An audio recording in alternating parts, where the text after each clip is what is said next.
Mesdames et messieurs, bonsoir et merci d'être au rendez-vous de cette session d'information sur Canal 3 Bénin. Voici les titres du journal. Abdoulaye Biotchane est en visite ce jeudi à la zone économique spéciale de Glodjigbe. Le ministre d'État chargé du développement et de la coordination de l'action gouvernementale est allé apprécier le niveau d'exécution des travaux, de même que les prochaines étapes et les délais d'exécution. Il en a profité pour visiter quelques unités industrielles déjà opérationnelles. Les détails dans un instant. Dans le département du Plateau, le préfet Valère Setonougo entame sa tournée statutaire au titre de l'année 2022 par la commune d'Adiawéré. Conformément au nouveau code de l'administration territoriale, le préfet et les directeurs départementaux des structures déconcentrées de l'État ont échangé avec les cadres administratifs et les élus locaux sur le fonctionnement de la commune. Les précisions dans ce journal. Et pendant ce temps, dans la commune d'Atiémé, les affres des changements climatiques inspirent les populations pour des actions citoyennes. Il s'agit entre autres d'un puits forêt pour approvisionnement en eau potable, un ponceau érigé pour faciliter la circulation et des dépotoirs d'ordures enlevés pour assainir l'environnement. Des actions menées par une association de la cité et qui séduisent les autorités départementales en charge du cadre de vie et du développement durable dans le département du Mono et du Koufo. Voilà pour les titres, mesdames et messieurs. À nouveau, bonsoir. La pièce et la CIPI Bénin SA ont accueilli ce jeudi à la zone industrielle spéciale de Glodjigbe le ministre d'État chargé du développement et de la coordination de l'action gouvernementale, Abdoulaye Biotchane, qui est allé apprécier le niveau d'exécution des travaux, de même que les prochaines étapes et les délais d'exécution. Il en a profité pour visiter quelques unités industrielles déjà opérationnelles. Clément Tchadé pour les détails.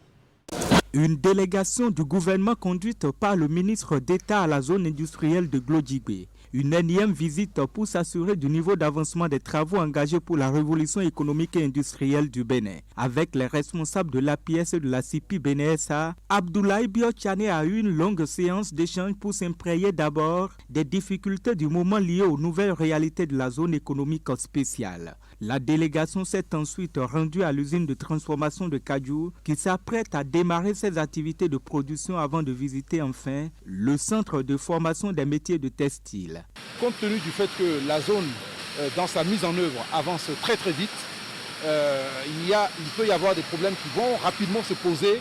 Donc ce sont des problèmes, je dirais, concrets, mais qui peuvent, je dirais, mettre peut-être en difficulté le développement de la zone. Donc nous avons voulu partager cette inquiétude avec le ministre d'État et de nous aider à engager les discussions avec les différentes autorités, notamment avec la CIMO, pour voir rapidement comment on peut mettre en place des dispositifs.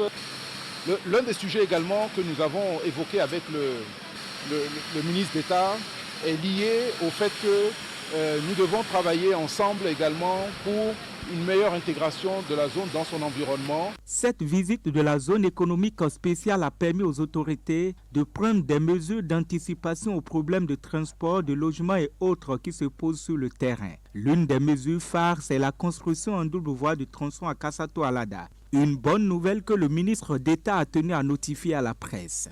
Nous constatons que la zone a un peu plus avancé que par le passé. Parce que nous arrivons aujourd'hui à une phase un peu plus visible. Dans 2 semaines, la première usine de cette zone va être en production. Et les premières exportations vont commencer d'ici au mois de novembre. C'est très important cette phase. Nous commençons par toucher un peu quelques dividendes de cette infrastructure, de ces investissements importants. C'est dans l'immédiat, dès le mois d'octobre, 400 employés qui vont être recrutés, 400 jeunes béninois qui vont commencer par travailler ici. Et dans un horizon de 6 mois, c'est plus de 1000 jeunes béninois qui vont travailler. C'est impressionnant. La zone économique spéciale de Glodjigbe connaît ainsi sa phase d'opérationnalisation qui consacre la production industrielle proprement dite. Et pour preuve, elle suscite de plus en plus l'intérêt des acteurs économiques, politiques de la société civile du Bénin et d'ailleurs. Une bonne nouvelle pour les populations, les frais de douane ne vont pas augmenter au Bénin. La hausse de taxes sur les produits de grande consommation annoncée pour le 1er octobre sur les médias sociaux n'est que rumeur. C'est une intoxication de l'opinion publique née de la mauvaise interprétation de correspondances privées entre la douane et le Bénin Control SA. La Direction générale de la douane a clarifié cette situation ce mercredi en présence des commissionnaires agréés. C'était au cours d'une séance tenue pour la circonstance au siège de l'institution. Nous allons suivre. Les échanges étalés sur la place publique ne devraient pas l'être. Ils sont à l'origine de l'inquiétude affichée des commissionnaires agréés en douane et la malcompréhension des populations. Au prix de haute lutte, nous avons pu quand même obtenir des allègements, des traitements consensuels sur les droits des étastes concernant cette liste de produits. Et subitement, 5 jours avant la mise en vigueur de la suspension de ces allègements, de ces mesures d'allègement, on nous dit que tout va passer rapidement dans le traitement sur la base de la valeur transactionnelle. C'est pour cela que nous avons décidé quand même de venir pour rencontrer. La douane énonce le démenti formel. Le retour à la valeur transactionnelle pour les droits de douane ne change en rien les coûts des opérations. Je peux vous dire qu'à partir du 1er octobre 2022, ce qui est dit ne sera pas. D'ailleurs, la douane n'a pas le pouvoir d'augmenter les prix sur le marché. Et nous n'avons pas prévu, à partir du 1er octobre, que les droits que vous avez l'habitude de payer sur les produits que vous importez, nous n'avons pas prévu, à partir du 1er octobre, que ces droits-là changent. Il faut que ce soit clair pour tout le monde. C'est des communications internes entre Bénin Control et la douane. Je ne sais pas de quelle façon cette communication s'est retrouvée dans la presse. Vous savez que nous avons pris des engagements au plan international. Vous savez aussi que la détermination des valeurs en matière douanière répond à des normes au plan international. Notre pays s'est engagé pour appliquer ces normes-là. Par le passé, tenant compte de la conjoncture, un certain nombre de choses, nous avons adopté des méthodes. Et nous avons décidé de progressivement basculer ces méthodes-là vers les normes de la valeur transactionnelle. C'est ce que nous avons retenu. Et nous travaillons techniquement pour que ça se fasse. Ça ne sera pas fait au détriment des usagers, ça ne sera pas fait au détriment de la politique qui est aujourd'hui mise en œuvre par le gouvernement. Les autorités douanières tiennent au bien-être des importateurs, commerçants et consommateurs. L'inquiétude propagée sur les réseaux sociaux et la polémique engendrée autour n'ont donc pas leur raison d'être. Voilà qui est assez précis et qui lève l'équivoque sur cette rumeur, sinon cette intoxication largement relayée sur les réseaux sociaux. Nous allons à présent parler des responsables de PME conviés à une séance d'échange avec les acteurs métiers du processus de traitement des dossiers de financement. C'est une initiative de la Banque internationale pour l'industrie et le commerce. L'activité prévue sur 2 jours reste une première dans la recherche par les petites et moyennes entreprises des sources de financement bien souvent corsées. Pour la BIC, la CCI Bénin et leurs partenaires, c'est un nouveau départ qui consiste à faire saisir par les PME les subtilités d'un itinéraire gagnant. C'est un reportage signé Herman Parfait à Niambosso. Si l'écoute attentive et diligente a souvent manqué aux acteurs des PME dans leur quête de financement, la BIC, Banque internationale pour l'industrie et le commerce, leur offre une occasion en or. Des échanges nourris autour des panélistes pour des questions bien précises, mais aussi une vue sur les stands qui renseignent le visiteur sur l'ensemble des offres de services mises à la disposition des acteurs des petites et moyennes entreprises. Le présent salon des PME se veut un véritable creuset d'échange avec votre banque et ses partenaires intervenant dans le processus de financement. Il devrait vous permettre de mieux nous connaître à travers notre stratégie globale de financement, nos process et tous les métiers qui entrent en ligne de compte dans la prise en charge de vos requêtes. Conviés à ce rendez-vous d'échange jamais tenu au Bénin, des professionnels de la production et de la transformation des matières premières et des membres du réseau qui suivent le salon par vidéoconférence. La question est bien la suivante. Comment travailler à une prise en charge diligente et prompte des requêtes des PME pour un accès tout aussi rapide au financement? En tant que banque, nous sommes conscients du devoir impérieux pour les acteurs de financement de l'économie de proposer des solutions innovantes et durables. C'est dans cet esprit que la BIC et toute son équipe, en collaboration avec la CCIB et certains partenaires ici, organisent cette rencontre, le premier de plusieurs autres à venir, pour vous écouter, mais aussi nous présenter à vous à travers les métiers qui forment la banque.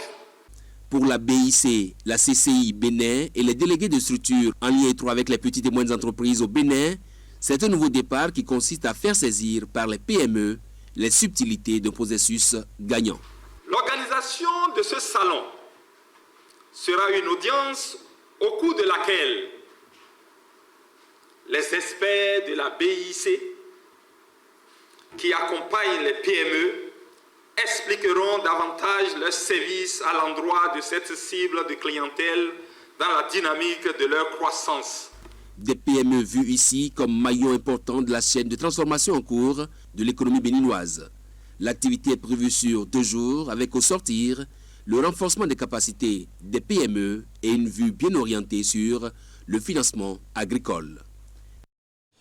La première édition de la foire des produits des bénéficiaires du programme de partenariat entre le gouvernement béninois et la Fondation des États-Unis pour le développement en Afrique s'est ouverte ce jeudi 29 septembre à Cotonou. Cette exposition de 3 jours va permettre aux forains de vendre leurs produits et de se faire connaître davantage afin de mieux développer leurs entreprises. Voici le reportage signé Ingrid Day. 3 jours d'exposition pour valoriser et promouvoir cette large gamme de produits made in Bénin. Ainsi démarre la première édition de la foire des produits des bénéficiaires du programme de partenariat entre la Fondation des États-Unis pour le développement en Afrique et le gouvernement béninois. Née d'une collaboration de plus de 15 ans, cette initiative mobilise autour du ministre chargé des petites et moyennes entreprises et son collègue de l'industrie et du commerce des forains venus des départements du Bénin. La foire porte sur les défis de la production locale de qualité, hygiène et sécurité alimentaire, accès au marché et circuits de distribution. À travers cette foire réservée, consacrée beaucoup plus au B2B, appelé en français affaires ou affaires aux détaillants, nous offrons un outil à part entière à nos entreprises dans leur stratégie de communication et de marketing pour prospecter de nouveaux marchés et rencontrer de nouveaux clients. Je salue cette initiative qui est donc une preuve non seulement des bonnes relations entre nos 2 États, mais surtout de la confiance que mettent donc les États-Unis dans les produits issus de notre transformation des produits locaux. Initialement doté d'une enveloppe de 500 millions de francs CFA par an, avec une contribution de 250 millions de francs CFA par chaque partie, le programme a vu ses ressources doubler depuis avril 2016 avec l'avènement du gouvernement de la rupture. Ainsi, en 2017, le programme est passé à 500 millions de francs CFA par partie, soit 1 milliard de francs CFA l'an, afin de mieux impacter les cibles et accroître leur capacité de production, de création de richesses et d'emplois, surtout en milieu rural où la plupart des coopératives bénéficiaires mènent leurs activités. Le partenariat entre l'USADF et le gouvernement du Bénin, qui depuis le 7 décembre 2017 a consacré le doublement de la contribution financière, a permis de financer 27 coopératives et 8 micro, petites et moyennes entreprises, portées par quelques 34 315 femmes sur 55 470 bénéficiaires. À peu près 11 600 emplois directs ont été générés. La foire des produits des bénéficiaires du programme qui intervient à quelques jours du mois de consommation local, vise à démontrer à la face du monde le génie créateur des entreprises béninoises. La cérémonie de lancement de la foire a pris fin par la visite des stands. Au Bénin, la gestion budgétaire et comptable des collectivités territoriales telle que voulue par le nouveau code de l'administration publique démarre bientôt et en prélude à ce processus, les travaux de paramétrage du système de l'information relatif à la gestion des finances publiques ont démarré. Depuis mardi dernier donc, les acteurs communaux sont à l'école de ce nouvel outil de gestion. C'est à la faveur d'un atelier de 3 jours pour la validation de la première partie des tests d'application du titre 8 du Code de gestion. Un atelier initié par le ministère de l'Économie et des Finances. Reportage. Le d'élaboration des tests d'application des dispositions du nouveau régime financier au Bénin atteint les membres des collectivités territoriales. Ces derniers ont été mobilisés dans cette salle de l'hôtel Bel Azur de Grand Popo pour la validation de la première partie des tests d'application du titre 8 de la loi sur le Code de l'administration territoriale en République du Bénin. Le souci d'une mise en œuvre efficace de la réforme des finances au niveau des collectivités territoriales a nécessité l'élaboration des différents outils de gestion dont la validation présente un double intérêt. Ils serviront de base aux travaux de paramétrage du système d'information relative à la gestion des finances publiques, SIGFP, à l'effet de la prise en charge de la gestion budgétaire comptable des collectivités territoriales par ce système d'information, puis d'outils aux mains de nouveaux acteurs communaux. Autrement dit, contribuer à assainir la gestion des finances publiques à l'échelle communale. Et ces assises viennent après celles tenues en août dernier et qui avaient accouché des avant-projets de tests d'application. Des avant-projets qui feront l'objet de réflexions au cours de cet atelier. Il s'agit en effet des avant-projets d'arrêtés portant nomenclature budgétaire des collectivités territoriales, de nomenclature budgétaire des collectivités territoriales, d'arrêtés portant plan comptable des collectivités territoriales, du plan comptable des collectivités territoriales, du guide d'élaboration des collectivités territoriales, d'arrêtés portant procédure exceptionnelle, d'arrêtés portant régie directe et enfin d'arrêtés portant réquisition. 72 heures durant, les participants auront à examiner ces avant-projets afin d'aplanir les points de divergence et de disposer de projets de test. Les projets de test obtenus seront enfin soumis à l'appréciation des autorités pour validation. Les travaux de cet atelier prennent fin ce jeudi. Alors présent dans le département du Plateau, et plus précisément dans la commune d'Adjaouéré, qui a ouvert le bal de la tournée statutaire du préfet Valère Setonogbo au titre de l'année 2022. Conformément au nouveau code de l'administration territoriale, le préfet et les directeurs départementaux des structures déconcentrées de l'État ont échangé avec les cadres administratifs et les élus locaux sur le fonctionnement de la commune. Reportage. Pour répondre aux préoccupations du préfet du département du Plateau, Valère Setonogbo, au cours de cette tournée statutaire qu'il a démarrée dans la commune d'Adjaouéré, c'est la secrétaire exécutive Bonakwe-Mayoua Félix et le maire Cyril Adebola qui ont assuré le service. Ils ont apporté des éléments de réponse aux questionnaires préalablement adressés à la mairie par l'autorité de tutelle sur la vie de la commune. Entre autres sujets, la mobilisation des ressources, l'exécution des marchés publics, l'état civil et l'éducation. En termes d'exécution des marchés publics, au titre de l'année 2022, 27 marchés ont été programmés. Sur les 27, 17 marchés ont été entièrement exécutés et 11 en cours d'exécution, soit un taux de 62,96%. En termes d'exécution du budget, la commune a prévu mobiliser 185 164 498 francs. À la date du 31 août 2022, les réalisations s'élèvent à 158 661 084 francs, soit un taux de réalisation de 85,89%. Excellence, Monsieur le Préfet, Je voudrais porter à votre bienveillance, attention, certaines préoccupations majeures qui minent le développement de notre chère commune. Il s'agit de la délimitation des frontières avec les communes voisines, à savoir Onhi, Zandiarando, Pobé, Sakete, Bonou et Ketou, afin de limiter la rage des conflits entre les populations. L'accord de financement pour le pavage et l'assainissement des artères d'Adjawéré Centre, dont le dossier a évolué. L'assainissement de Marseille Centre et d'Ikmile. Le classement des routes prioritaires comme Kokrokeun, Ologor, Itaïbebi, frontière Nigeria, Itaboulanriwa, Adjawéré sur 11 km, Adjawéré, Kweligaba, Marseille, Abadago sur 35,5 km.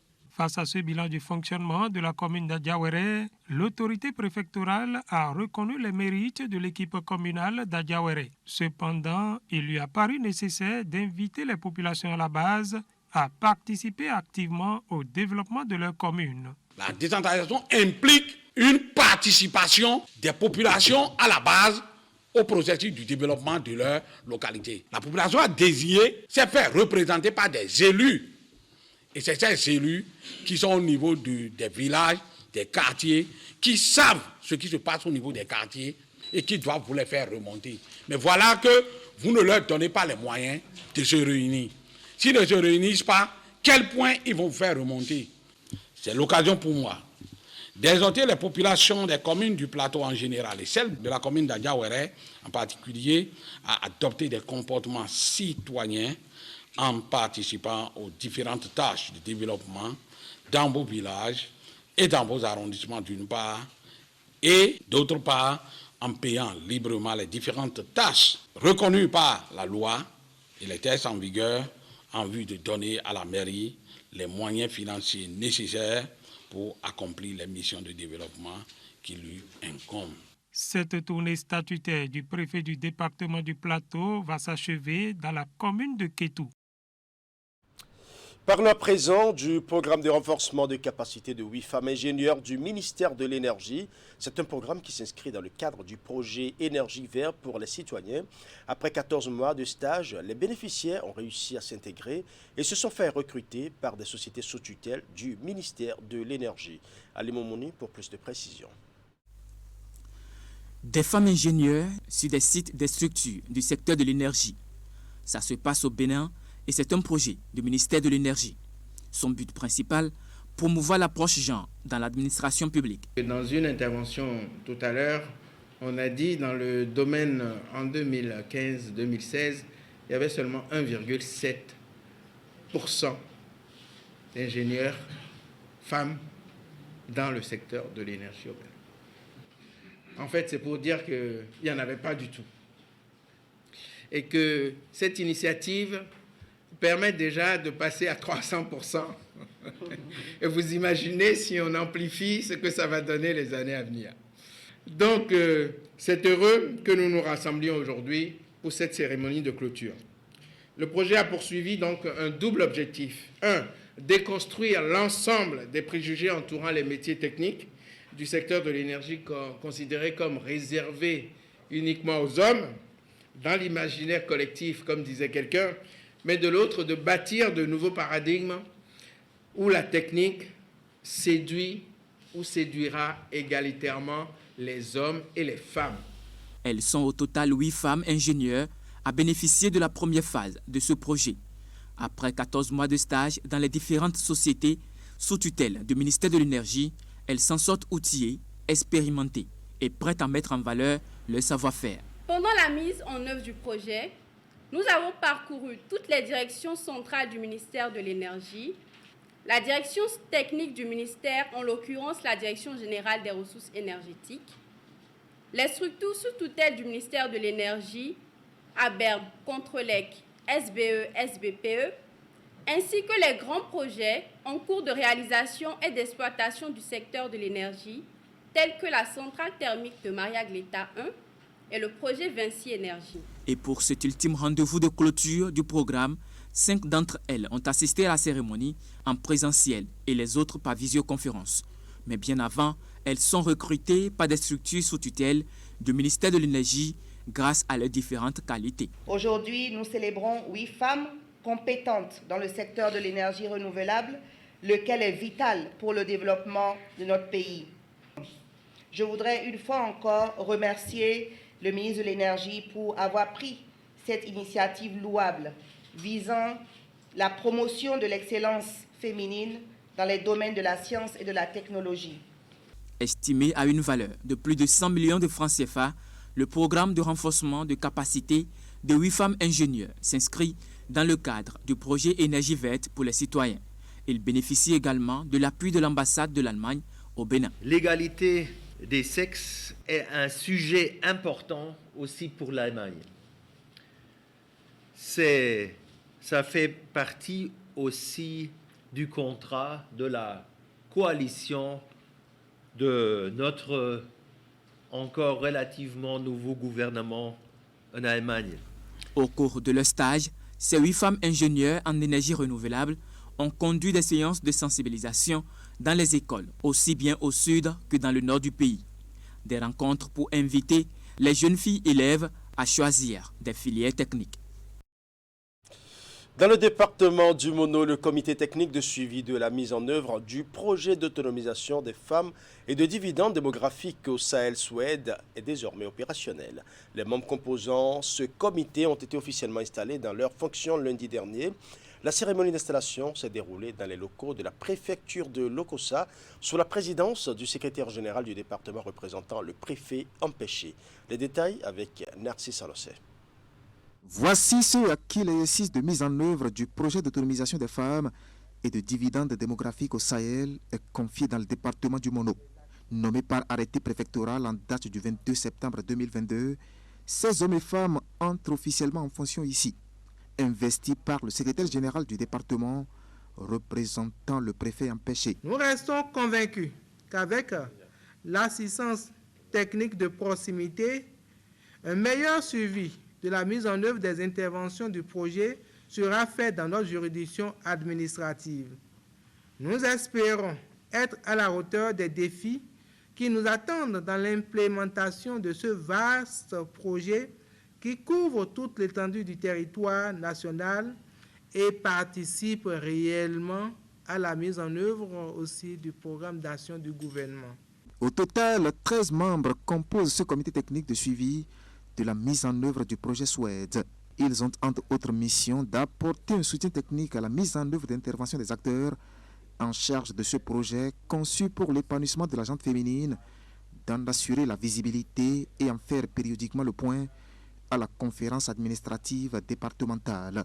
Je vous donc exhorte à travailler donc avec abnégation, à donner le meilleur de vous-même pour qu'à l'évaluation, les résultats escomptés soient véritablement atteints.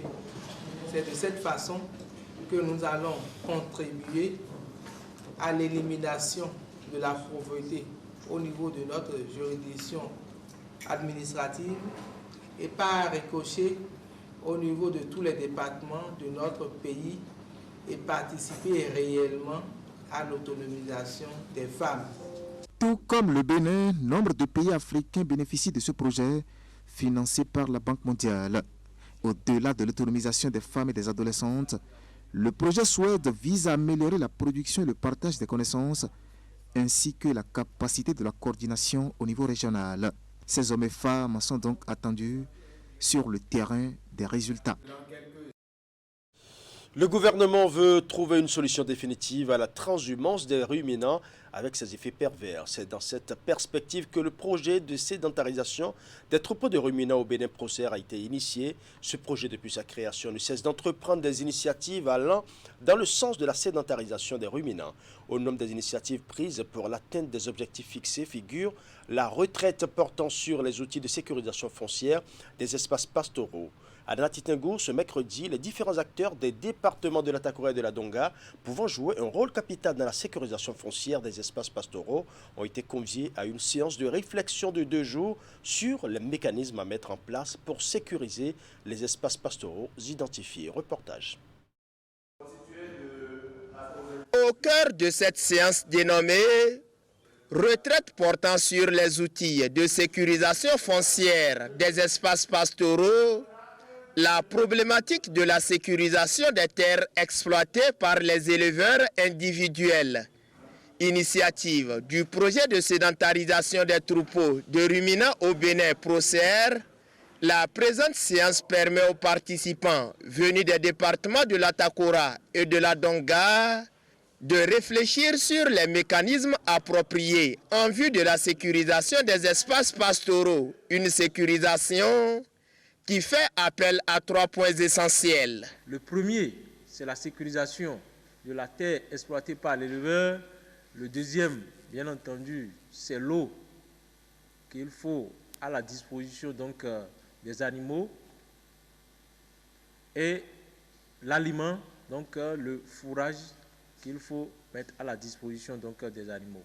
L'amélioration de la productivité et la production bovine et ovine passe par la gestion rationnelle de l'espace pastoral, une priorité à laquelle le Procer accorde une attention particulière. Tout l'intérêt pour nous au niveau du Procer, c'est de voir comment est-ce qu'on met ces mécanismes au service donc, de ce que nous attendons tout particulièrement, c'est-à-dire la délivrance des actes au profit des éleveurs. La démarche du Procer illustre bien l'ambition du gouvernement à mettre fin aux conflits récurrents entre agriculteurs et éleveurs. Agriculteurs et éleveurs, deux communautés qui se partagent la même ressource, la terre qui n'est pas extensive, qui doit être utilisée de façon rationnelle, dont les activités concourent au développement et à la mobilisation des ressources de nos communes. Le gouvernement de la République du Bénin a vu juste en initiant un tel projet de sédentarisation des éleveurs, d'une part, et bien entendu des éleveurs individuels. Il est très important que nous puissions prendre ce projet-là à bras le corps et que nous puissions y travailler effectivement afin que nous puissions réduire de façon considérable ces problèmes que nous vivons. La présente rencontre de Nati Tengu, qui dure 48 heures, offre également l'occasion aux participants de s'informer davantage sur le bien fondé et les objectifs assignés au Procer. Alors présent dans la commune d'Atiémé, dans le département du Mono, où les affres des changements climatiques inspirent les populations pour des actions citoyennes. Au nombre des initiatives, on peut citer un puits forêt pour l'approvisionnement en eau potable, un ponceau érigé pour faciliter la circulation et des dépotoirs d'ordures enlevés pour assainir l'environnement. Ce sont là des actions menées par une association et qui ont d'ailleurs séduit la directrice départementale du cadre de vie et du développement durable du Mono et du Koufo. Nous allons suivre. Bernadette Awangbe Fanou, au pied d'un puits forêt ici, à Dongpoji Lanzoumé, dans la commune d'Atiémé. La directrice départementale du cadre de vie et du développement durable du Mono et du Koufo est venue toucher du doigt une infrastructure fruit d'une initiative privée pour faire face au déficit en eau. Si on fait des médias, mais non, si on fait mon sang. Donc, quand on a une dossier, mais non, il y a tout le fait de mon me barreton. Finalement, il m'a tout je me vois avec lui. Je me vois avec lui, je me vois avec lui. Je me vois avec lui, je me vois avec lui. Aujourd'hui, les jours sont comptés pour ces difficultés ici. Et ceci grâce à une creuset dénommée Association des jeunes leaders pour le développement durable. Une association qui a ensuite érigé ce ponceau pour faciliter la circulation aux riverains.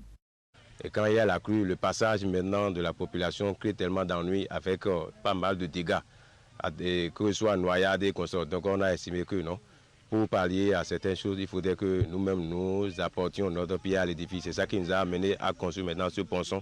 Action d'adaptation donc aux effets des changements climatiques. L'ouvrage, même en matériaux précaires, est appelé à soulager les populations, témoins des cas de noyades ici. Les jeunes leaders pour le développement durable se sont enfin illustrés dans un exercice de protection de l'environnement en détruisant des dépotoirs d'ordures. Nous avons été informés de l'existence des initiatives comme ça nous a vraiment émus. Et on s'est dit qu'il faut aller voir ce qu'ils font, les accompagner, faire le plaidoyer autour d'eux pour que d'autres qui attendent rien que l'État sachent qu'en matière de gestion de cadre de vie, c'est les initiatives comme ça qui donnent quand même la confiance à l'État il faut aller vers eux. L'État central séduit donc par ses actions de participation citoyenne. Sur place, promesse a été faite d'accompagner les membres de l'association des jeunes leaders pour le développement durable. Des membres dont l'engagement est orienté vers le mieux-être des milliers d'âmes qui vivent dans cette localité située dans le département du Mono. Voilà, ce sera tout pour ce journal. Merci pour votre aimable attention. Bonsoir chez vous.